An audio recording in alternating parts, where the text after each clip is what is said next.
नमस्कार, खास खबर में आपका स्वागत है। आपके साथ में हूं दुर्गेशन भटनागर। खास खबर में बात होगी उपचुनाव की। जी हां, 3 सीटों पर उपचुनाव हैं, 2 सीटें लोकसभा की और 1 विधानसभा की। दोनों ही पार्टियों ने जातिगत समीकरणों को साधते हुए अपने अपने प्रत्याशी मैदान में उतार दिए हैं। कांग्रेस की बात करें तो कांग्रेस अपने जीत के दावे कर रही है, ग्राउंड पर काम करने की बात कर रही है। सरकार के जन विरोधी नीतियों को माना जा रहा है कांग्रेस की तरफ से कि उसका जो इंपैक्ट है वो जनता उनको जीत के साथ देगी। तो वहीं अगर बीजेपी की बात करें तो बीजेपी जन कल्याणकारी योजना, जो कि केंद्र सरकार और राज्य सरकार की फ्लैगशिप योजना है, उनका मसौदा लेके जनता के सामने है और उनको लगता है कि जनता जो है इन कामों को देखकर उन्हें जीत दिलाएगी।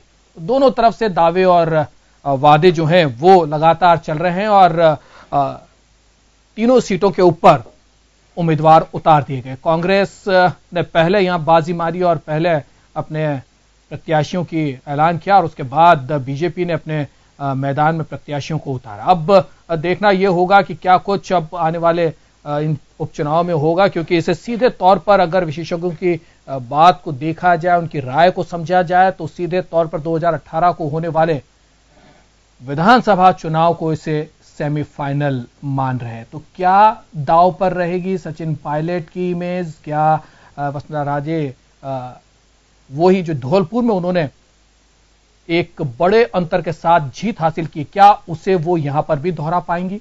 ये एक बड़ा सवाल होगा। तो आज हम समझने की कोशिश करेंगे कि बीजेपी किस तरीके से चुनाव की रणनीति में जनता के सामने और जनता कितना उनके किए कामों को तवज्जो दे रही है, तो उधर कांग्रेस जो है कितना सरकार की नीतियों के खिलाफत और सरकार की एंटी इनकम्बेंसी का फायदा उठाकर क्या इन जगहों पर जीत हासिल कर पाएगी, यह बड़ा सवाल होगा। तो आज इसी को हम टटोलने की कोशिश करेंगे। तो पहले क्या कुछ इन चुनाव में होने वाला है और किस तरीके से दोनों के दावे और वादे हैं, जरा उनको हम समझें एक रिपोर्ट के माध्यम से।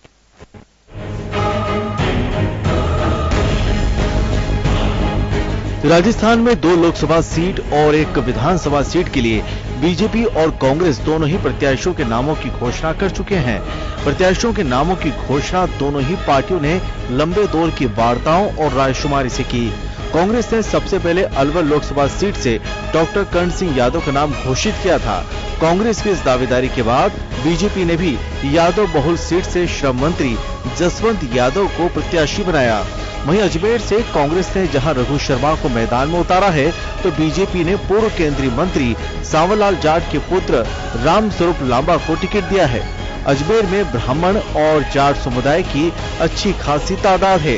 जिस प्रकार से हमने एक पारदर्शी सरकार देने का काम किया है, जिस प्रकार से हमने विकास को उन्मुख सरकार हमने देने का काम किया है, इन सभी बातों को लेकर के हम जनता के बीच में जाएंगे और पुनः हमारे तीनों प्रत्याशी पहले से भी अधिक मतों के अंतराल से ये विजयी होकर के आएंगे।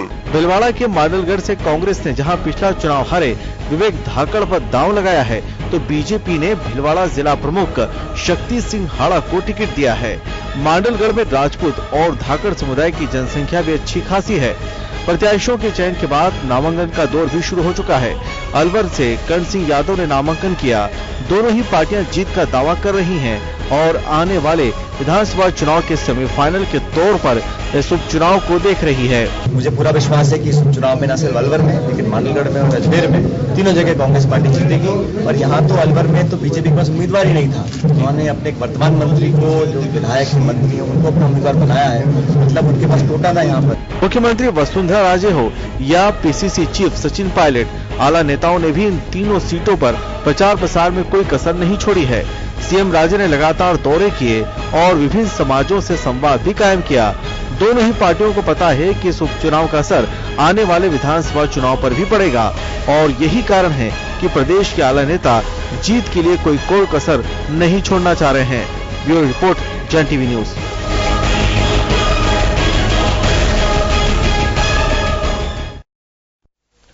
तो मजमून आपने देखा, क्या कुछ अब चुनाव में होने वाला उपचुनाव में बड़े इंपॉर्टेंट है, दोनों ही पार्टी के लिए इंपॉर्टेंट बन चुके हैं ये और नाक का सवाल बन चुके हैं। हमारा पैनल हमारे साथ जुड़ गया है। बीजेपी से शील धाबाई जी हैं, कांग्रेस से रामनारायण मीणा जी हैं और वरिष्ठ पत्रकार ओम सैनी साहब हमारे साथ जुड़ रहे हैं। सबसे पहले तो आप सभी का मैं बहुत बहुत स्वागत करूंगा इस चर्चा में भाग लेने के लिए। और सबसे पहले शील धाबाई जी, आपकी तरफ आना चाहूंगा मैं। क्या लगता है इसे सेमीफाइनल माने 2018 के विधानसभा चुनाव का? बोलो, मेरे को ले लिया है। देखिए दुर्गेश जी, जिस प्रकार से जो ये बाई इलेक्शन हो रहे हैं और जैसी कि जो भारतीय जनता पार्टी ने जो जब चुनाव में उतरी थी, विधानसभा चुनाव में उतरी थी, तो जो अपना एजेंडा दिया था उस एजेंडे के अनुसार स्टेप बाय स्टेप 4 साल से काम करती चली आ रही है और जनता के जो वादे हैं उनको लगभग पूरा कर लिया है। और आज हम सब जातिवाद से सब दूर हट करके हमने जो प्रत्याशी उतारा है, वो जिस प्रकार से उनकी छवि रही है, जिस प्रकार से कार्यकर्ताओं ने उनके नाम को प्रपोज किया है, हमारे हर स्तर पर स्क्रीनिंग होने के बाद में जब कार्यकर्ता को एक टिकट देके उतारा है, तो पार्टी को पूरा विश्वास है कि ये चुनाव हम विकास के लेकर जनता के सामने जाएंगे, विकास के मुद्दों पर हम चुनाव लेके जाएंगे। हमारे केंद्र सरकार की जो योजनाएं हैं, मोदी जी ने जो योजनाएं की हैं, वो हमारी जनता के पास पहुंची है। हमने किसानों को लाभ पहुंचाया है, हमने शिक्षा के क्षेत्र में क्रांति पैदा की है, हमने किसानों के लिए दिया है, बेरोजगारों को लाखों रोजगार देने के अवसर हमने प्रदान किए हैं। तो बहुत सारी हम अपनी उपलब्धियों के लेकर जनता के बीच जाएंगे और हमें पूरा विश्वास है कि जैसा कि अब तक जितने भी इलेक्शन हुए, भारतीय जनता पार्टी की कार्य प्रणाली पर जनता ने मोहर लगाई है, तो इन तीनों चुनावों में भी भारतीय जनता पार्टी के कार्य पर मोहर लगेगी और तीनों सीटें निश्चित रूप से जीतने जा रहे हैं। चलिए, दावे आपके हैं कि तीनों सीटें जो हैं आप आसानी से जीत जाएंगे, क्योंकि आपके जो किए काम हैं वो जरूर सामने आएंगे और जनता उसके ऊपर मोहर लगाएगी। किसानों की बात भी आपने की और शिक्षकों की बात भी, उस पर भी मैं आऊंगा, लेकिन उससे पहले कांग्रेस की जरा प्रतिक्रिया लेते हैं। रामनारायण मीणा साहब हमारे साथ हैं। मीणा साहब, क्या लगता है सेमीफाइनल माने इसको? कितनी प्रतिष्ठा का सवाल है कांग्रेस के लिए तीनों सीटों पर चुनाव? देखिए, चुनाव परिस्थिति से होता है, पॉलिसी से होता है। भारतीय जनता पार्टी ने ऐसी परिस्थितियां पैदा की कि जैसे हिंदुस्तान को बेचा जा रहा है। सारी बात साफ हो गई। न पहले राफेल सौदा हुआ था, न किसानों की खरीद पे कम मूल्य मिलने से सपोर्ट प्राइस तक नहीं दिया, इसलिए किसान आत्महत्या करते थे इस कदर से, इतनी ज्यादा तादाद में। आज गौ माता का नाम लिया जाता था, गौ माता पहले से ज्यादा पॉलीथिन खा रही है। ये जरूर है, एक लाल कपड़े पहनने वाले योगी का नाम लेने वाले, पीटीआई की ट्रेनिंग करने वाले कोई हमारे उत्तराखंड में जिन्होंने अरबों रुपए कमा लिए हैं, उनको 10,000 बीघा जमीन मांगी, 8,000 बीघा दी, वो विदेशी नस्ल की गाय ला रही है। हमारी गौ माता पॉलीथिन खा रही है, किसान बर्बाद है, रोजगार कतई नहीं है। अवसर पैदा किए थे, ये तो खेती में भी अवसर पैदा करते हैं, लेकिन फिर किसान आत्महत्या क्यों कर रहे हैं? आप सुनिए बात को। लेकिन इतना मैं जरूर कहना चाहता हूं कि परिस्थितियां बहुत बदल चुकी है। भाजपा की कथनी और करनी में बहुत ज्यादा अंतर है। और एक सबसे बड़ी चीज इस चुनाव में मैं देखने को मिल रही हूं, आरएसएस को राज्य नेतृत्व में कतई दरकिनार कर दिया है। तीनों में से एक भी सीट में आरएसएस का आदमी नहीं है। आरएसएस पॉलिटिकल पार्टी है। शील धाबाई जी, अपने निर्णय खुद ये नंबर आप बढ़ाइए, आप शांत रहिए थोड़ी देर। शांत क्यों रहो? आप बोलते जाइए, इनसे डिस्कस कर लीजिए, आपके घर पे टीवी लगवा लीजिए अलग से। आप तो अरबपति सारे आपके साथ है, देश के 50 मुट्ठीभर आदमी आपके साथ है। वो तो आपके साथ भी थे। वो सब आपके साथ है। शील जी, आप माफ करना, जनता हमारे साथ है। आप पूंजीवादी व्यवस्था में विश्वास करते हो, आप पूंजीवादी व्यवस्था में विश्वास करते हो। हमसे मुसलमान का विरोध करने का कहते हैं, क्या करके मुसलमान मुद्दे से ना भटके। करेक्ट है, किसी के नहीं छूते हम। अरे कहाँ कामी लगा करके देवता पैदा करके बॉडी में क्या कर दिया आपने? कामी को क्या करोगे? कम पड़ रही हो तो हम 10-20 रुपए कम खरीद पाएंगे। आप शांत रहिए, चुनाव होने जा रहे हैं। मुझे पता है आप क्या कहना चाहती हो। जनता ये सारी चीजें देख मैं रही इतना है। कहना चाहता हूँ कि भारतीय जनता पार्टी का जो मुद्दा फिर था, आपकी तरफ आता हूं मैं। वो फ्लॉप हो चुका है। जनता के सामने चेहरा आ चुका है।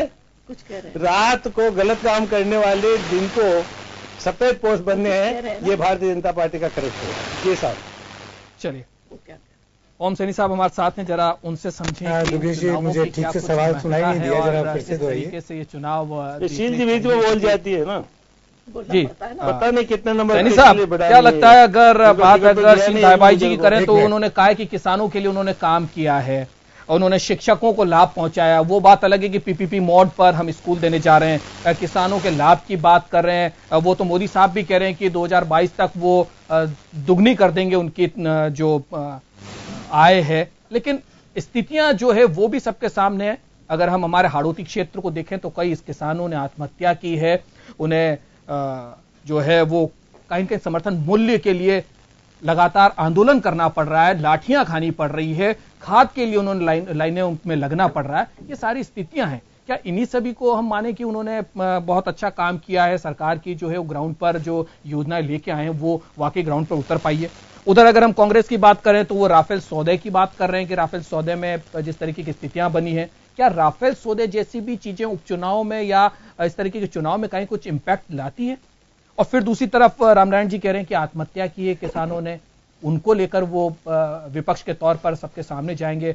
आरएसएस की भी वो बात करते हुए नजर आ रहे हैं। तो कुल मिलाकर अगर देखें अब तक दोनों ने जिस तरीके की बात रखी है, क्या लगता है ये जो आने वाले चुनाव है, दोनों ही पार्टियां कहती हैं हमने जातिगत आधार पर हमने टिकट नहीं बांटे, लेकिन सीधे तौर पर कहीं कहीं जाति का मामला ही है, हम उसको स्क्रीनिंग की बात कह दें, हम उसको कह दें कि एक चुनाव की प्रक्रिया के साथ में दलीय स्थिति को हम देखते हुए और हमारे कार्यकर्ताओं की मंशा को जानते हुए हमने टिकट दिए। लेकिन साफ तौर पर है कि हम देखें, अगर अलवर की बात करें तो वहां पर यादव और मेव जाति का बाहुल्य दोनों ने यादव उतारे हैं। अगर अजमेर की बात करें तो वहां पर ब्राह्मण और जाट का है, तो एक ने ब्राह्मण को सीट दे दी, एक ने जाट को सीट दे दी।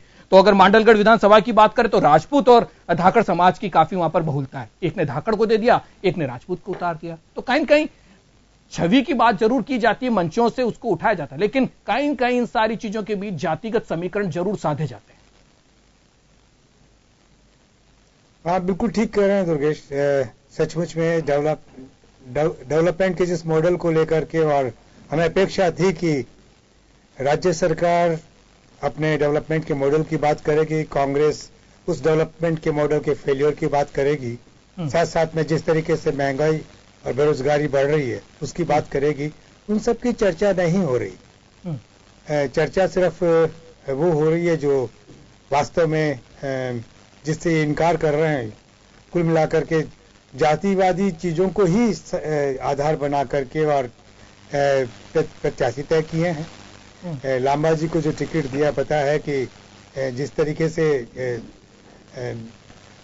सांवरमल जी की मृत्यु हुई है, तो सांवरमल जी की मृत्यु के बाद में उनका उत्तराधिकारी उनको बनाया जाए, वो हुआ। तो साथ साथ में रघु शर्मा जो बाकी जातियों के प्रतिनिधि के रूप में ब्राह्मण है, बहुत बड़ा चंक है, साथ साथ में दूसरी जातियां भी हैं जो 7-8 कॉन्स्टिट्यूंसीज हैं, उनमें जो काम है, उन लोगों की जो नाराजगियां हैं उसका इस्तेमाल करने के लिए करण सिंह यादव एक अनुभवी और उसी तरीके से जो बीजेपी के प्रत्याशी जो एक मंत्री पद पर हैं, मंत्री को उतारना पड़ा है, कैंडिडेट की कमी नजर आई रहे बताए उनके सामने। लेकिन उनका संकट उनके सामने यही आएगा कि जो बेरोजगारी का सिलसिला है, जो महंगाई का सिलसिला है, उस जो किसानों की अपनी समस्या है उसके बारे में कोई समाधान की बात कोई नहीं कर रहा। अभी कांग्रेस के प्रतिनिधि भी और साथ साथ में भारतीय जनता पार्टी के प्रतिनिधि भी, वो भी इस पे चर्चा नहीं कर रहे कि किसानों के हालात क्या रहे हैं, नौजवानों के रोजगार के हालात क्या रहे हैं,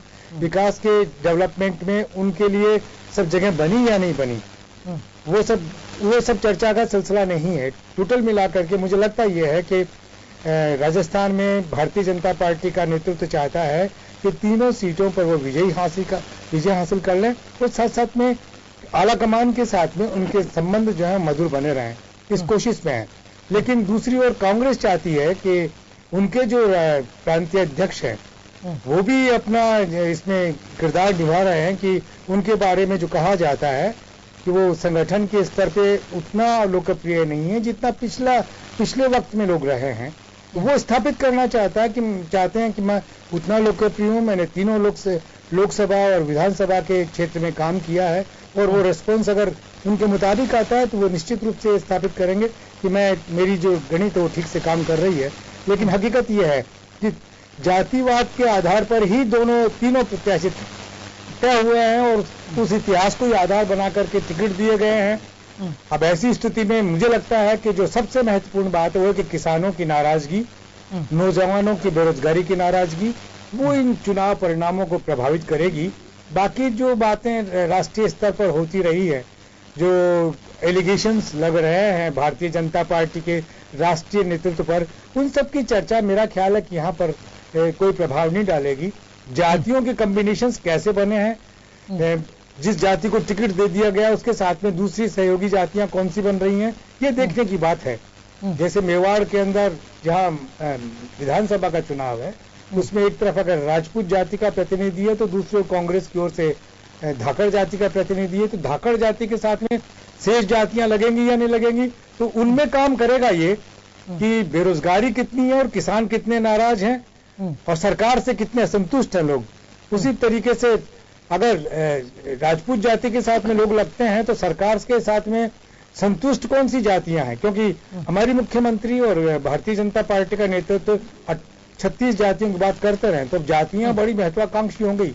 वो निर्णय अपना प्रभाव देखना चाहती हैं, वो अपनी हैसियत हासिल करना चाहती हैं। उस हैसियत हासिल करने के लिए वो कांग्रेस के साथ में और भारतीय जनता पार्टी के साथ में जुड़ के इन चुनावों में अपना रोल अदा करेंगी और वही निर्णायक होंगे। अब ये बाकी बात निश्चित रूप से मैं कह सकता हूं कि ये जो मुद्दे हैं बेरोजगारी के और किसानों की नाराजगी के, उसका समाधान का बात, उसके समाधान की बात न तो सरकार ने की है, न मुख्यमंत्री ने की है, न कांग्रेस या बीजेपी के जो प्रत्याशी है वो कर रहे हैं, और मुझे लग नहीं रहा कि कांग्रेस के प्रत्याशी भी इन बातों को कर रहे हैं। आगे देखेंगे कि वो लोग कैसे इन बातों को सामने लाते हैं, जनमानस के पास में कैसे इन बातों को लेकर पहुंचते हैं और मतदान का फिर प्रभाव क्या रहता है। बिल्कुल, तो मतदान कैसे रहेगा और क्या कुछ जो जनता है वो सोच के मतदान करेगी, ये एक बड़ा इंपॉर्टेंट मसला रहेगा। शीलधा भाई जी, आपकी तरफ आना चाहूंगा। जैसा कि अभी ओम जी ने भी कहा कि जिन मसलों को उठाया जाना चाहिए, विकास की बात लगातार कहते हुए प्रधानमंत्री भी नजर आ रहे हैं, आपकी पार्टी भी लगातार कह रही है कि हम विकास को एजेंडा बनाकर जनता के सामने जाते हैं, लेकिन वो सब चीजें जो है वो जब चुनाव जैसे पास आते हैं या वोटिंग का टाइम समय जो पास में आता है, सब चीजें धुलती जाती है और जातिगत समीकरणों को साधने में और आरोप प्रत्यारोप की राजनीति जो है वो देखने को मिलने लगती है। अब अगर बात हम अलवर लोकसभा सीट की करें तो आप लोगों ने कैंडिडेट भी लेट उतारा और उसके बाद जिस कैंडिडेट को उतारा वो पहले से ही मंत्री हैं। क्या वहां पर कैंडिडेट की कमी, क्योंकि कांग्रेस की तरफ से ये आरोप आया उनके पास तो कैंडिडेट्स ही नहीं है और इसीलिए मंत्री को टिकट देना पड़ा। देखिए दुर्गेश जी, मैं जहां तक कांग्रेस की बात करूं, कांग्रेस के जो वहां के भगवत जितेंद्र सिंह हैं वो हार की डर से पीछे उठ गए। इनके जो प्रदेश अध्यक्ष हैं वो जो वहां से अजमेर से चुनाव लड़े थे, उनको लड़ना चाहिए था, वो पीछे हट गए। पीछे हटकर उन्होंने अपनी हार तो बचा ली, लेकिन पार्टी की हार को वो किसी हाल में भी नहीं बचा पाएंगे। और जहां तक विकास की बात है तो मैं आपको ये स्पष्ट कर दूं कि हमने जो विकास किए, हम पूरे सब सामने कह रहे हैं, हमने किसानों के लिए एग्रो मीट किए, नए नए उनके लिए हमने रास्ते खोले, और इसके अलावा भी जो सबसे जो प्राकृतिक आपदा से जो नुकसान होता था उसके लिए भी हमने 50% नुकसान में उनको मुआवजा देने की बात की। हमने जितने भी जो किसान है, किसान की जो मंडियां है उनको सारे हिंदुस्तान की मंडियों से जोड़ा हमने उनको, और उनका जो डायरेक्ट ट्रांजैक्शन था वो उनके डायरेक्ट उनके खाते में गया। हमने बिचौलियों को समाप्त किया, हमने किसानों के बिजली के बिल माफ किए, हमने किसानों को गांवों में सुविधा देने के लिए, उनको अपने पैरों पर खड़े होने के लिए, रोजगार देने के लिए हमने उनको ऋण उपलब्ध कराए। वो वन क्षेत्र में जो किसान बचे हुए हैं वो वन पर आधारित ना हो, वन पर निर्भर ना हो, उसके लिए हम वन योजना लेके आए। हर तरह से किसानों के उन्नति के लिए भारतीय जनता पार्टी ने काम किया है। दूसरी मैं शिक्षा की बात कर रही थी, जो ऐसे रीट थे, परीक्षाएं जो हो चुकी थी, जिनके एग्जाम हो गए थे, इंटरव्यू नहीं हो पाए थे, जो 70,000 जो नौकरियां थी वो कहीं कोर्ट कोर्ट में अटकी पड़ी थी, कई उनकी योग्यता की वजह से अटकी पड़ी थी। अब वो जो ओबीसी आरक्षण की वजह से 1% नौकरियों की वजह से वो अटके पड़ी थी, अब वो सारे रास्ते साफ हो चुके हैं और इसी 2018 में भी जो इंटरव्यू थे वो सब वापस होके उनको नौकरियां लगना शुरू हो जाएंगी। 72,000 तो तुरंत मिलने वाली हैं। और इसके अलावा जो हमारे जो प्राइवेट स्कूल्स हैं उनको बढ़ाने के लिए दिया हमने, आदर्श स्कूल किए, किसानों को हर जो है हमने गौरव पथ यात्रा के द्वारा जितने भी पंचायत मुख्यालय उनको हमने शहर से जोड़ा है। और जो न्याय आपके द्वार, हम हर पंचायत में पहुंचे, हमने लाखों मुकदमों का निस्तारण किया है। बहुत सारी योजनाएं मैं बताऊंगी, बहुत टाइम लग जाएगा। तो हम अपने विकास को लेके आ गए। जो सबसे बड़ी पानी की समस्या थी, हमने जल स्वावलंबन की योजना के तहत हर गांव में पीने का पानी मुहैया कराया है। हर गांव में, हर घर में बिजली हमने उपलब्ध कराई है। और हमारा जो राज्य राजस्थान, प्रधानमंत्री जी को बुलाने की क्या जरूरत आ गई है? ऐसी योजनाएं हैं जिनमें राज्य प्रथम रहा है। हमने गांवों में शौचालय बनाने में नंबर 1 स्थान प्राप्त किया है। हमने भामाशाह कार्ड बना करके लोगों महिला सशक्तिकरण को रिफाइनरी के उद्घाटन के लिए प्रधानमंत्री जी को बुलाया जा रहा है। कांग्रेस का आरोप है सीधे तौर पर कि एक तो दोबारा रिफाइनरी का शिलान्यास कराया जा रहा है और दूसरी बात यह कि क्योंकि चुनाव है, कहीं कहीं प्रधानमंत्री जी के आने से अब प्रधानमंत्री जी का चेहरा एक चुनावी जीत का चेहरा मानने लगे। तो अब वसुंधरा राजे जी का जो एक ऑरा था वो अब खत्म होने लगा और शायद इसीलिए प्रधानमंत्री जी को बुलाया जा रहा है, उनकी यहां पर सभा कराई जा रही ताकि उनका इंपैक्ट जो है इन 3 चुनावों पर आ जाए। तो अब क्या प्रधानमंत्री जी ही एक चेहरा रह गए हैं बीजेपी के लिए? नहीं, देखिए, मुख्यमंत्री वसुंधरा राजे जी ने जो 4 काम किया है उनका विकास बोल रहा है, उनका मॉडल बोल रहा है। और मोदी जी को तो आना ही था। जो रिफाइनरी का उद्घाटन करने के लिए पहले जो सोनिया गांधी जी आई थी, लेकिन जो MOU किए उसमें 16,000 करोड़ का घाटा हो रहा था, वो हमारी सरकार ने उसको कम किया है। तो नरेंद्र मोदी जी तो आते ही रहते हैं और अभी उनका पहले से ही प्रोग्राम तय था ये चुनाव। लेकिन शील धाबाई जी 4 साल लेट हो गई रिफाइनरी, 4 साल रिफाइनरी लेट हो गई, हमारे को उसका भी कोई वो खामियाजा भुगतना पड़ा है। जो रेवेन्यू 4 साल पहले से मीट आउट हो सकता था, सरकार को मिल सकता था, वो रेवेन्यू तो चला गया। नहीं, देखिए, मैंने कहा ना, जो घाटे में जो जिस तरह से MOU किए थे, जो कंपनी को घाटे में जो चल रही थी, इससे हमें बचाया है। हमने 1 लाख लोगों को रोजगार के अवसर प्रदान किए और 2022 चलिए, चुनावी वर्ष का है, टाइमिंग भी देखी जाती है और सरकार कोशिश ये करती है कि ऐसा टाइमिंग हो कि रोजगार के जो सृजन होने की जो दरवाजे हैं वो चुनावी वर्ष में खुले ताकि उसका इंपैक्ट जो है कहीं कहीं चुनाव पर हो और वापस से सत्ता में आया जा सके। सरकारें करती है आमतौर पर। चलिए, रामनारायण जी हमारे साथ हैं, रामनारायण जी से भी प्रतिक्रिया ले लेते हैं। रामनारायण जी, 15 लाख से ज्यादा रोजगार सृजन कर सके। कौशल विकास में राजस्थान हिंदुस्तान नंबर 1 में आया है। हमने कौशल विकास यूनिवर्सिटी खोली है जो पहला अपने आप में एक रिकॉर्ड है। चलिए, तो जनता जवाब देगी। शील धाबाई जी, अगर आपने काम किया और जनता को लगता है कि ये काम हुआ है तो शायद बैलेट पेपर पर या EVM पर जरूर बटन दबाएगी। रामनारायण जी हमारे साथ हैं। रामनारायण जी, हमारे पास कहने को बहुत कुछ है, अपनी उपलब्धियां गिनाने के लिए हमारे पास बहुत कुछ है। जी, रामनारायण जी, कैसे देखें? शील धाबा जी ने सीधे तौर पर आपके कैंडिडेट्स के चयन को लेकर एक प्रश्नवाचक चिन्ह खड़ा किया। उन्होंने कहा कि भंवर जितेंद्र सिंह हो या सचिन पायलट हो, दोनों की कॉन्स्टिट्यूएंसी थी, एक की अलवर एक की अजमेर, दोनों ने अपने पैर खींच लिए, डर इस बात का कि कहीं हार नहीं जाए। क्या ऐसा कुछ है वाकई? जिस तरीके से जिस आरोप पर शील धाबाई जी ने लगाया है, उन्होंने कहा है कि कैंडिडेट जो है उनको उतरना चाहिए था लोकसभा सीट से, उनकी कॉन्स्टिट्यूएंसी, लेकिन उन्होंने अपने हाथ पीछे खींचे। कैसे देखें इस आरोप को? देखिए, बीजेपी वालों को दूसरे के घरों में देखने की ज्यादा प्रवृत्ति पैदा हो गई है। वैसे ख्याल अच्छे हैं गालिब दिलवेलानी को, जब बात बाहर आ जाए ये बार बार बोलती है, इतनी देर तक बोली, ये बीजेपी वालों का करैक्टर हो गया है आज की तारीख में। किसी सज्जन आदमी की सुनना तक नहीं चाहते। ये बिल्कुल अपनी उसमें लठ के आधार पर राज करना चाहते हैं। इनको ये पता नहीं है कि गुजरात के चुनाव के साथ राजस्थान में चुनाव होने थे। यदि डरपोक नहीं होते तो उस टाइम चुनाव कराते हैं। यदि EVM का सूरत में, बड़ोदरा में उपयोग किया था तो राजस्थान में भी कर सकते थे, क्योंकि इनकी सांकल में पांव धरने वाला कोई नहीं है। पहलवान है, पैसे वाले हैं, मर्जियाई जो करते हैं। और कुछ नहीं तो ये कहीं ना कहीं साधु महात्माओं के डंडे भी डलवा देते हैं, माहौल बना देते हैं धर्म के नाम पे। तो मैं आपसे अर्ज कर रहा था कि ये जो कहते हैं साहब इन्होंने कौशल विकास, मैं गांव में था, ये कितनी दफा जाती है, मेरे एक जमीन है, 1 पैसे का मेरे गांव में 2-2 बीघा के काश्तकार है, बिजली का बिल माफ नहीं हुआ। मेरा खुद का लहसुन घर में पड़ा हुआ है, सरसों का भाव डाउन है और गेहूं तो अभी तक कोई स्थिति नहीं है। इसलिए ये जो कह रही हैं, मैं ये नहीं कहता कि इनको कहने का अधिकार नहीं, कि भाजपा राजस्थान में ही नहीं पूरे हिंदुस्तान में एक जिस तरह से जीप चला करके विकास की बात करते हैं, गौरव पथ की बात करी, 500 फुट का गौरव पथ तो कांग्रेस के राज में तो किलोमीटरों लंबा सड़कें बना करती थी, शायद इनको पता नहीं है, कहीं भी नहीं है। गांव में स्कूल बंद है, 10-10 किलोमीटर पे स्कूल बंद हो गए, मास्टर को सरप्लस कर दिया, कहते हैं हमारे पास तो वैकेंसी ने हमने सब पद भर दिए।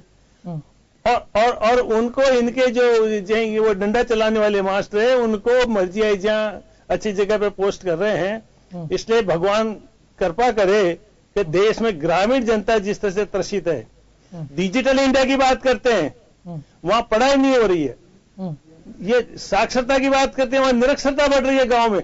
आप कहिए इंटीरियर के गांव में एक भी गांव में स्कूल में मास्टर नहीं जा रहा है, स्कूल बंद किए जा चुके हैं। गोबरिया जैसा गांव में जो रेवेन्यू विलेज आज से नहीं, हम पैदा हुए तक उसके पहले से हमने देखा है, वहां स्कूल की बिल्डिंग जर्जर हो रही है क्योंकि स्कूल को बंद कर दिया गया है। ये साक्षरता की बात है। अब इन्होंने कितने दिए हैं, ये 1% इनको बार बार दिखता है, मुझे पता नहीं, लेकिन नौकरियां गांव के बच्चों की नहीं। आप कहीं भी चले जाइए, भीड़ जो इकट्ठी होगी पहले बुजुर्गों की होती थी, आज नवयुवकों को होती है। नवयुवकों के सर्विस के लिए, नौकरी के लिए, रोजगार के लिए, किसान की विभूति के लिए भाजपा को मुंह की खाना खिलाना जनता का धर्म बन गया है। और तीनों का पता चल जाएगा। इन्होंने कहा ये कांग्रेस ने इस कैंडिडेट को खड़ा नहीं किया, आप गवर्न करोगे क्या? आपके पास तो कैंडिडेट ही नहीं है। इसलिए मेरा तो अर्ज करना यह है कि जितना परिवारवाद इनके यहाँ है, उतना परिवारवाद आज देश में नहीं है, कांग्रेस में नहीं है। कांग्रेस और जितना करप्शन इनको खाने का मौका नहीं मिला, इसलिए ईमानदार बन रहे थे। जनता किस विकास के मॉडल को ईमानदार बन रहे थे। आपने किसानों का पैसा खा लिया सरकार ने, और 10,000 रुपए के किसान से क्या अपनी भूमिका निभा पाया है, ये इन चुनाव में देखने को मिलेगा। और इन्हीं चुनाव से मजमून जो है वो 2018 का सामने आने की पूरी उम्मीद है, और इसीलिए इसको सेमीफाइनल भी माना जा रहा है। फिलहाल एक छोटे से ब्रेक के लिए रुक रहे हैं और उसके बाद चर्चा को आगे बढ़ाएंगे और समझने की कोशिश करेंगे कि किस विकास के मॉडल को लेकर भाजपा चल रही है और क्या उनकी ग्राउंड रियलिटी है, उसको समझने की कोशिश करेंगे। और विपक्ष की भूमिका में कांग्रेस ने क्या कुछ किया है, क्या वाकई विपक्ष की भूमिका में वो सामने आई है, लोगों के हितों की बात वो करती हुई नजर आई है, क्या सरकार के कामों को लेकर, और क्या विपक्ष के जिस तरीके से मुद्दों को उठाने की बात है उसको लेकर जनता किसको ज्यादा तवज्जो देने वाली है, ये उपचुनाव में सामने आने वाला है। और इसी को आज हम जरा खंगालने की कोशिश कर रहे हैं। फिलहाल एक छोटे से ब्रेक के लिए रुक रहे हैं।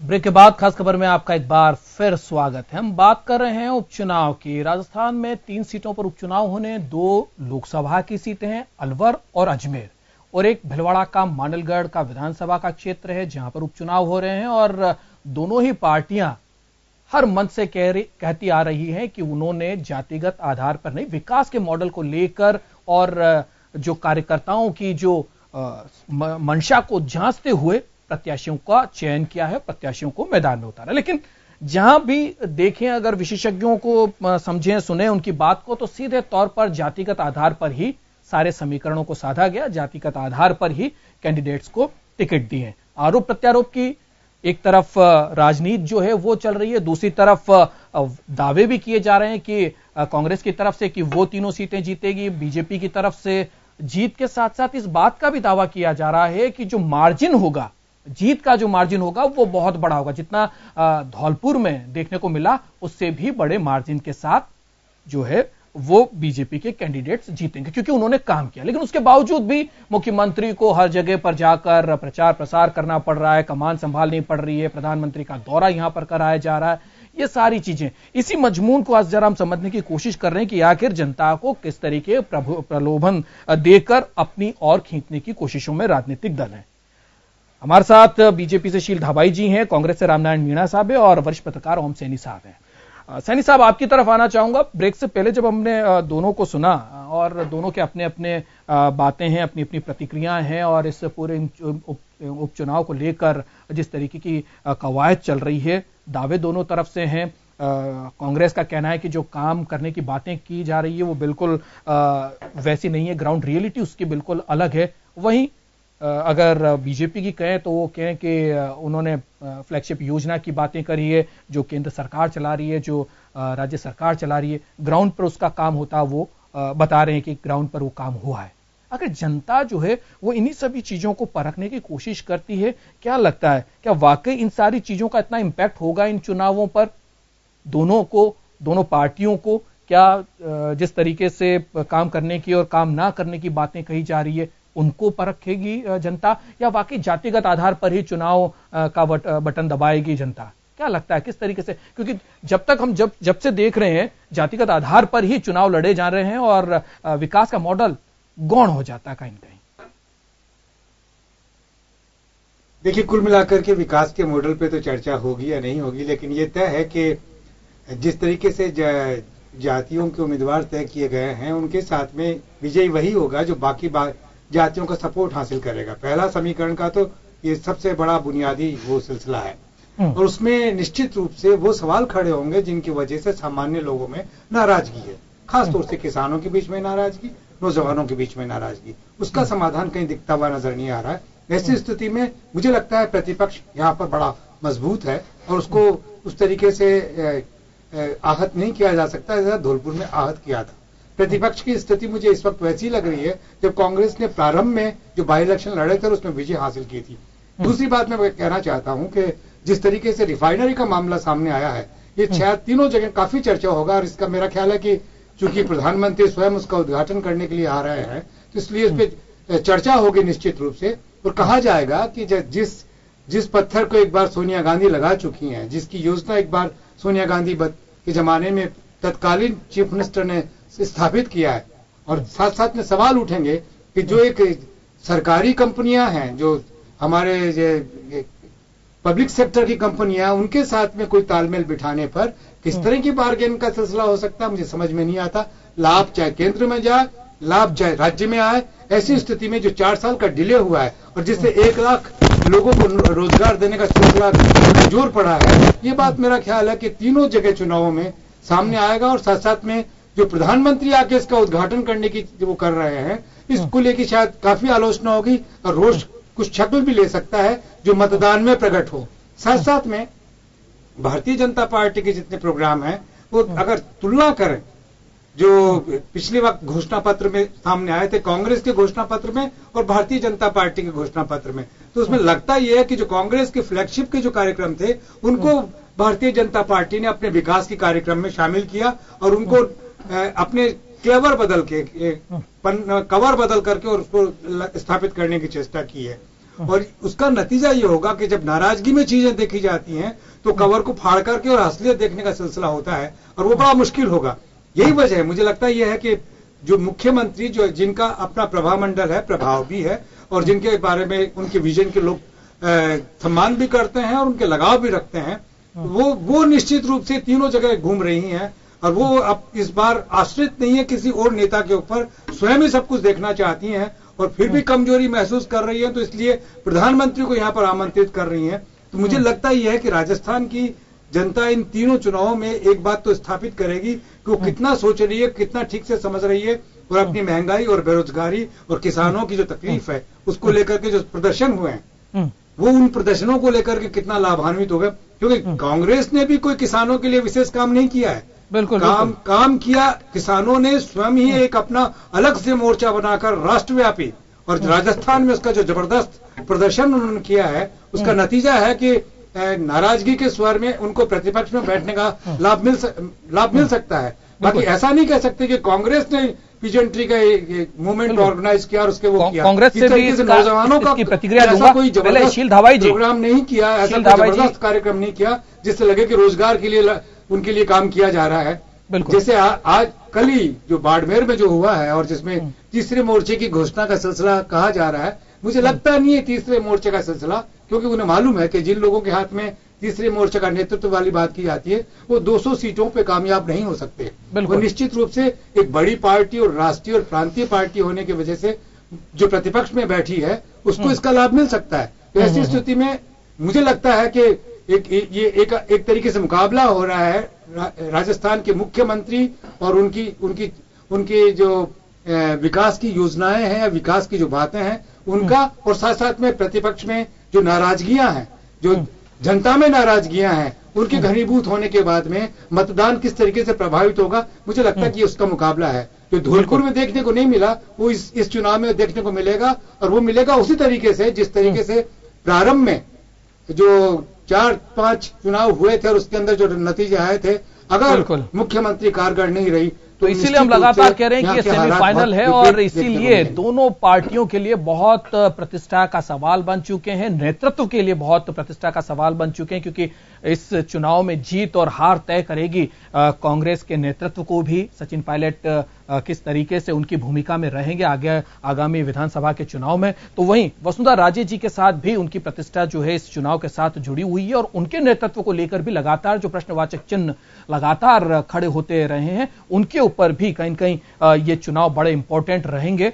शील धाबाई जी, क्या लगता है जिस तरीके से अभी जिस मसले को सैनी साहब ने उठाया, कितना इत्तेफाक रखती हैं आप, क्योंकि ग्राउंड पे काम नहीं हुआ है और मुख्यमंत्री जी को अब इस बात का भी विश्वास नहीं है कि किसी के ऊपर छोड़ी जा सकती है इसकी जिम्मेदारी, वो खुद जो है वो तीनों चुनाव की कमान संभाल रही है, तो सीधे तौर पर उनके नेतृत्व पर प्रश्नवाचक चिन्ह खड़ा हो रहा है और इसीलिए उनको प्रधानमंत्री तक को भी लाना पड़ा। तो कहीं कहीं उनके ऑरा में कुछ कमी आ रही है, उनकी जो लोकप्रियता की बात लगातार बीजेपी कहती आ रही है, क्या उसमें कुछ कमी है?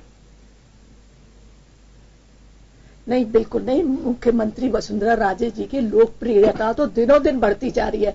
मैं एक बात स्पष्ट कर दूं आपको, जो देश की आबादी का 50% तो फिर ये क्वेश्चन क्यों खड़ा हो रहा है? लगातार इस तरीके के क्वेश्चन खड़े हो रहे हैं। अभी अरुण जी आते हैं, अभी अरुण जी आपके जो नेता हैं वो आते हैं, उनको भी ये कहना पड़ रहा है कि जो उन्हीं के नेतृत्व में चुनाव लड़े जाएंगे। आखिर ये कहना क्यों पड़ रहा है? उन्होंने भामाशाह कार्ड योजना की बात कर लीजिए, उनको मुखिया बना करके उनको सारे डायरेक्ट ट्रांजेक्शन उनके में किया है, उन्होंने जनधन योजना चालू की है, उन्होंने राष्ट्रीय योजना चालू की है। माना शील धाबाई जी, शील धाबाई जी माना बहुत अच्छी अच्छी योजना चलाई है और उससे जनता को फायदा होगा, लेकिन फिर ये सवाल क्यों खड़ा हो रहा है?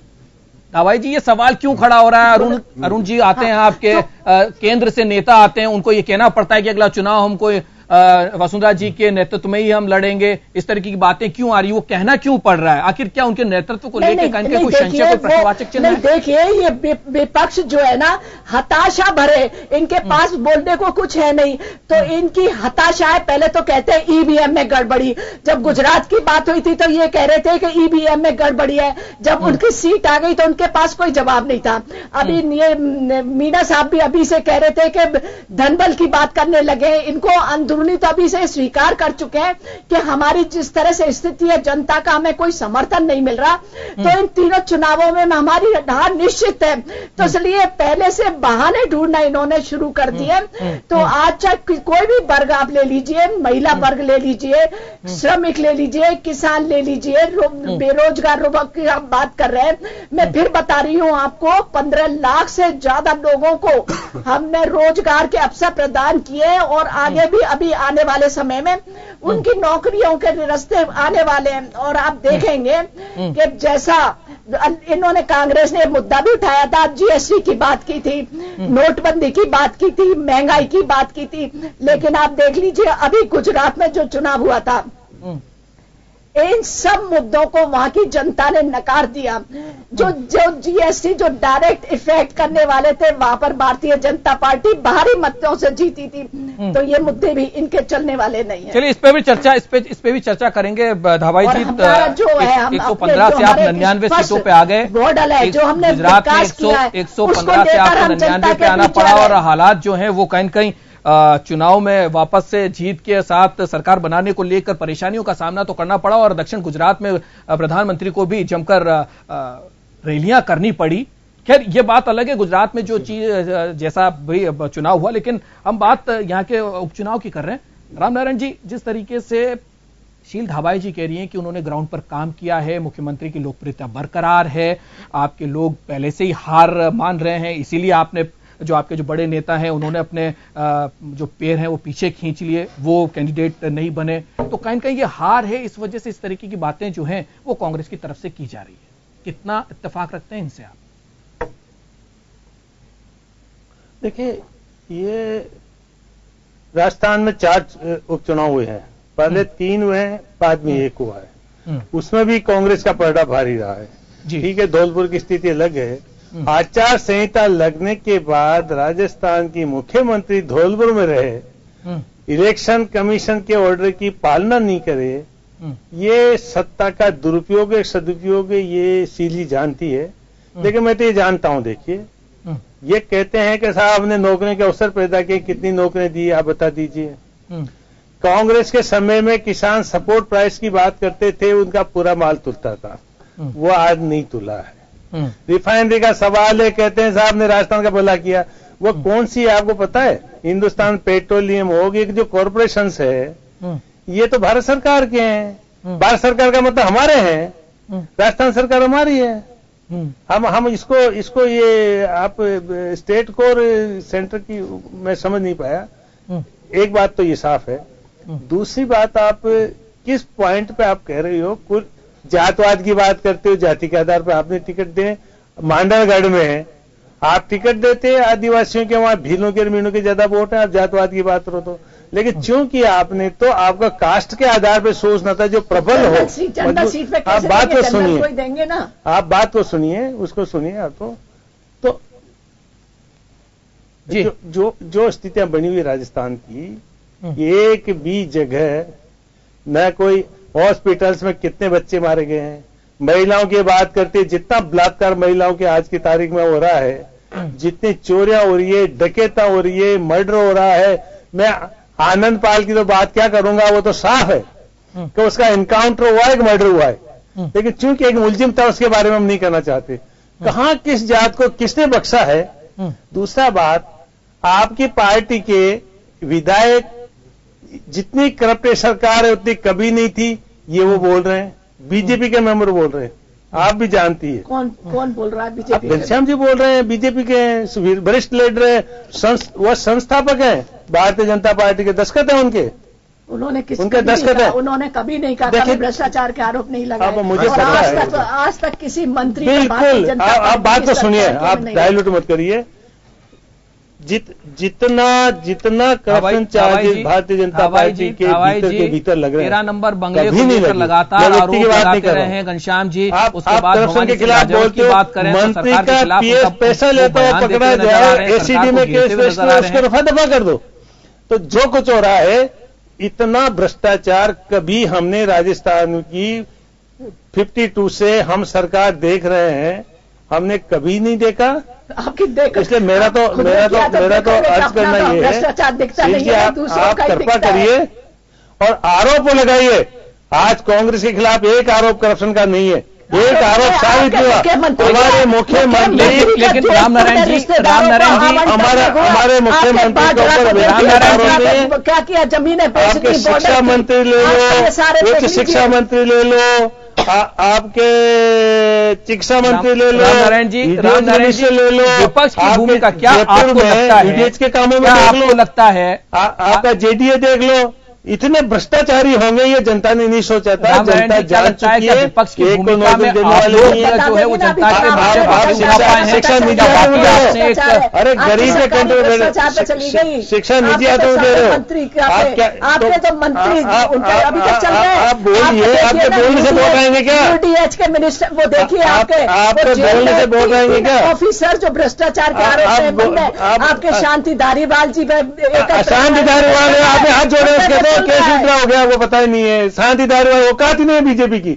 शांति धारीवाल का इतना ईमानदार से काम किया है। नहीं तो वो चल रहा है कल पट्टा उनका। आपको पता है मुख्यमंत्री से पूछ के आइए पहले। देखो ना शांति धारीवाल के हाथ डालने के औकात नहीं है बीजेपी की, क्योंकि बीजेपी ये जो उपचुनाव होने वाले 2018 के विधानसभा चुनाव का हम सेमीफाइनल माने। सीआईडी कौन सी सीआईडी? जेब की संस्था है आपकी। तो आज आप आईडी को हमारे यहाँ तब जो आप सीबीआई को जेब की संस्था बना लिया, इलेक्शन कमीशन को जेब की संस्था बना दिया, अदालतों के ऊपर दबाव डाल के डिसीजन करवा रहे हो आप। वहां क्या हुआ बिहार में? जो चीफ मिनिस्टर चारा घोटाले का जिम्मेदार था वो तो बरी हो रहा है, और लालू दूसरा मिनिस्टर जो अभी बड़ी भ्रष्ट हो गए, जनता को पता नहीं था। क्या दबाव बना के पार्टी है, जनता को पता नहीं था। आप खुद चाहते हो बीजेपी आ रहे, आप खुद चाहते हो बीजेपी आ रहे, आपके साथ अनजस्टिस किया तो बीजेपी ने किया है। इसलिए आप अपना नंबर बनाने के लिए मत करिए। सरकार चली जाएगी तो फिर आपके नंबर घट जाएंगे, इसलिए कृपा करिए आप। मेरा तो ये कहना है भाजपा को कहने का कुछ नहीं है, कांग्रेस के पास कहने को बहुत कुछ है। राजस्थान के युवाओं को नौकरी नहीं दी कि वही हम सवाल कर रहे हैं, वही हम सवाल कर रहे हैं। विपक्ष की भूमिका आपको लगता है कि कांग्रेस के बाकी क्या जनता के जो हित के मामले हैं क्या वो उठा पाई है? क्या सड़क तक नहीं आपको ले जाया जाए? हम दे रहे हैं उनको, तो आपके बढ़ हुई है। आप करप्शन में नंबर 1, बेरोजगारी बढ़ाने में नंबर 1, किसानों को आत्महत्या करवाने में नंबर 1, राजस्थान को बर्बाद करने में नंबर 1। आप कहाँ नंबर 1 नहीं हो? नंबर 1 है 12 क्षेत्र में राजस्थान। और ये मैं धन्यवाद देता हूँ मुख्यमंत्री को, आरएसएस को उसने अपनी औकात में डाला, एक भी उम्मीदवार नहीं दिया। कौन क्या कर रहा है और इनसे पूछ लीजिए। औकात में डाल दिया बीजेपी में, आरएसएस की बीजेपी की लड़ाई है। तो हमारा तो मात्र संगठन है, जब भी जरूरत होती है वो सलाह देते हैं। आप मानते हो ना मोटर सरकार आखिर क्या कुछ एजेंडे होंगे? क्या केवल जाति के आधार पर हम चुनाव लड़ेंगे? क्या सरदार वल्लभभाई पटेल ने वोट करेंगे? आरोप लगा था पानी बिजली ये सब कौन हो गए? नाम लेने का आपको अधिकार नहीं है, उनकी सुन लो सामने।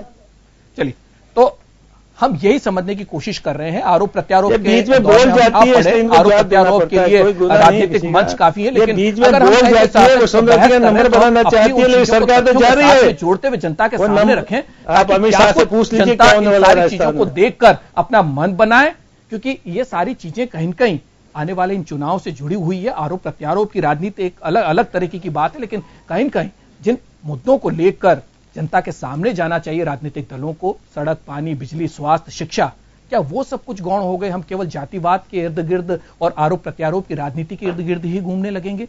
आखिर क्यों नजीर पेश करने में जो राजनीतिक दल हैं वो पीछे हटने लगे हैं? चुनाव जीतना, किसी भी कीमत पर जीतने की जो मंशा राजनीतिक दलों में बढ़ चली है, वो एक चिंता का विषय है। सैनी साहब, आपकी तरफ आना चाहूंगा, क्योंकि बड़ा इंपॉर्टेंट मामला है और लगातार हम यही पूछने की कोशिश कर रहे हैं, यही जानने की कोशिश कर रहे हैं कि क्या ये 2018 के विधानसभा चुनाव को लेकर हम इसे सेमीफाइनल माने? क्या इससे कुछ स्थितियां जो हैं वो साफ हो जाएंगी कि 2018 में किस तरीके का मैंडेट जो है और किस पार्टी को किस तरीके से वोट मिलने वाले हैं? देखिए, कुल मिलाकर के दुर्गेश इससे संकेत मिलेंगे कि सामान्य जन क्या सोच रहा है। दुर्भाग्य यह है कि डेवलपमेंट के जिन मॉडल्स की बात की जानी चाहिए और जिन कमिटमेंट को आपने कॉन्स्टिट्यूशनली लोगों के साथ में किया हुआ है, वो आप फुलफिल तो करते नहीं, और साथ साथ में कई किस्म के समीकरण बनाते हैं जिसके माध्यम से आप में सत्ता में बना रहना चाहते हैं। ये मैं कलेक्टिवली मैं समझता हूं कि सारी पॉलिटिकल पार्टीज के सामने ये इसी तरह का सवाल है जो मैं बोल रहा हूं जी, कि ये धीरे धीरे चीजें गौण हो रही हैं जो नहीं होनी चाहिए। और महत्वपूर्ण ये है कि जिन कॉन्स्टिट्यूशन के माध्यम से सिटीजन्स को जिस तरह की गारंटी मिली हुई है उनको फुलफिल करें, ऐसी योजनाएं बनाएं जिनसे लोगों को काम मिले। आप उनको धकेल रहे हैं प्राइवेटाइजेशन की ओर, आप अपनी रिस्पॉन्सिबिलिटीज से बच रहे हैं, चाहे वो कोई भी विकास का मॉडल हो, चाहे मनमोहन सिंह जी का मॉडल हो, चाहे ये मोदी जी का मॉडल हो। ये कह करके बचा नहीं जा सकता कि हम कौशल विकास बना रहे हैं या सब कुछ कर रहे हैं। लोगों के लिए जॉब उपलब्ध कराना, लोगों के लिए काम करने के तय करना, सारा सिलसिला ये काम राज्य का है, वरना राज्य सरकार की जरूरत क्या है? लोग स्वयं ही अपने आप सब कुछ अपने हुनर से काम कर लेंगे। तो जब ऐसा सब सिलसिला हो रहा है तो ऐसी स्थिति में अच्छा नहीं लगता कि खामखा जुबान की एक सरगोशी चल रही है, एक वो चल रही है कि ठीक है, इसमें पराजय और विजय का सिलसिला तो लगता ये है कि अपने अपने वजूद बचाने की चेष्टा है। कांग्रेस ने अपने जो मेन उम्मीदवार थे, जिनसे निश्चित गारंटी थी विजयी होने की, उनको बचा के रखे आगे, क्योंकि साल भर के लिए उनको यहाँ पर इस्तेमाल नहीं करना चाहते थे, हमारे जितेंद्र सिंह हो चाहे सचिन पायलट हो, तो उनकी जगह इन लोगों को दिया। और वो जानते हैं ठीक से कि इस वक्त हमारी फेवर में है चीजें, तो हम लोग इसमें हासिल कर लेंगे। और यही वजह है कि हमारे मुख्यमंत्री पूरी ताकत के साथ में जुटी हुई हैं कि इन तीनों सीटों को जीता जाए, ताकि अपना दबदबा वो आला कमान के साथ में और जनता के सामने स्थापित कर सकें। कुल मिला के यही सब कुछ हो रहा है। तो कहीं कहीं ये जो पूरा चुनाव है, संकेत इस बात के जरूर सामने हैं कि 2018 में जो विधानसभा चुनाव लड़ा जाएगा उसके संकेत इन चुनाव से जरूर मिलेंगे। और यही कारण है कि एक तरफ मुख्यमंत्री जो हैं तीनों चुनाव की कमान अपने हाथ में लेकर चल रही हैं और अपने इन चुनाव को लेकर कोई कोर कसर नहीं छोड़ना चाहती हैं। हर जगह पर खुद जाकर जनसंवाद कर रही है, सर्व धर्म की जातियों के साथ मिल बैठ कर बात करें। तो उधर अगर सचिन पायलट को देखें तो वो भी अपने वजूद को लेकर, अपनी सियासी जमीन को लेकर और अपने नेतृत्व को लेकर वो भी कहीं न कहीं आशंकित हैं और इसीलिए वो भी कोई कोर कसर नहीं छोड़ना चाहते हैं। और अब देखना ये होगा कि जो ये 3 उपचुनाव हैं, क्या कुछ सीटें इनके किस पार्टी की तरफ कितनी जाती है और कितना जो जनता यहाँ की है वो किस तरीके का मैंडेट इन पार्टियों को देती है। उससे काफी कुछ 2018 की स्थिति जो है वो सामने आ जाएगी। और उसके बाद ये चुनाव इस बात के लिए भी नजीर सामने रखेंगे कि 2018 में किस तरीके से कांग्रेस को चुनाव लड़ना है और किस तरीके से बीजेपी को चुनाव लड़ना है। ये भी चीजें सामने होगी, क्योंकि तीसरी आवाज जो है वो कहीं न कहीं किसानों के साथ बुलंद होती हुई नजर आ रही। तो दोनों पार्टियों को इसके ऊपर भी देखना पड़ेगा। और इन सबसे बड़ी बात, लोकतंत्र की खूबसूरती इसी बात में है कि इन सारी चीजों को, जातिवाद को और इन सबको दरकिनार करते हुए हमें आम आवाम की सोचनी पड़ेगी। आम आवाम के हितकारी जो मुद्दे हैं उनके ऊपर बात करनी पड़ेगी। हम विकास के मॉडल को चुनाव में भी लाने की कोशिश करनी पड़ेगी, तभी जाकर हम हमारे लोकतंत्र को खूबसूरत और मजबूत बना पाएंगे। आज इस चर्चा में हमारे साथ तहसील हवाई जी बीजेपी से, कांग्रेस से रामनारायण मीणा जी और वरिष्ठ पत्रकार ओम सैनी साहब हमारे साथ जुड़े। बहुत बहुत शुक्रिया इस डिबेट में साथ देने के लिए, भाग लेने के लिए। तो फिलहाल खास खबर में इतना ही। देश और दुनिया की तमाम खबरों के लिए आप देखते रहिए जन टीवी। नमस्कार।